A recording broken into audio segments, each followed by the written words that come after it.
വളരെ ടേസ്റ്റും സോഫ്റ്റുമായിട്ടുള്ള കുഞ്ഞപ്പം തയ്യാറാക്കാം. അതിനുവേണ്ടി 2 കപ്പ് പച്ചരി ഇട്ട് കൊടുത്തിട്ട് നന്നായിട്ട് കഴുകി 8 മണിക്കൂർ കുതിർക്കാൻ വയ്ക്കുക.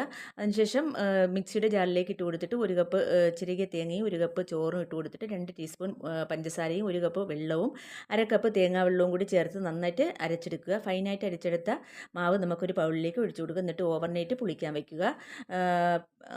പുളിച്ച മാവിലേക്ക് നമുക്ക് ആവശ്യത്തിനുള്ള ഉപ്പിട്ട് കൊടുത്തിട്ട് പതുക്കെ ഒന്ന് ഇളക്കി കൊടുക്കുക. അതിനുശേഷം ഉണ്ണിയപ്പ ചട്ടിയിലേക്ക് ചൂടാവുമ്പോൾ ഇത് 1/2 ടേബിൾ സ്പൂൺ വെച്ച് കോരി ഒഴിച്ചു കൊടുത്തിട്ട് ഇതുപോലെ ഒന്ന് പരത്തി കൊടുക്കുക. 2 മിനിറ്റ് അടച്ച് വെച്ച് വേവിച്ചെടുക്കാം.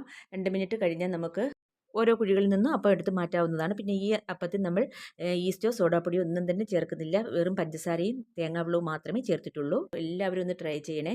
ഇതിനോടൊപ്പം ബെസ്റ്റ് കോംബോ ആയിട്ടുള്ള മട്ടൻ കറിയും ഞാൻ ഇതിലേക്ക് വെച്ചിട്ടുണ്ട്. വളരെ ടേസ്റ്റി ആയിട്ടുള്ള കുഞ്ഞപ്പം നിങ്ങൾ എല്ലാവരും ട്രൈ ചെയ്യണം. വീഡിയോ ഇഷ്ടമായാൽ ലൈക്ക് ചെയ്യാനും സബ്സ്ക്രൈബ് ചെയ്തും സപ്പോർട്ട് ചെയ്യാനും മറക്കല്ലേ.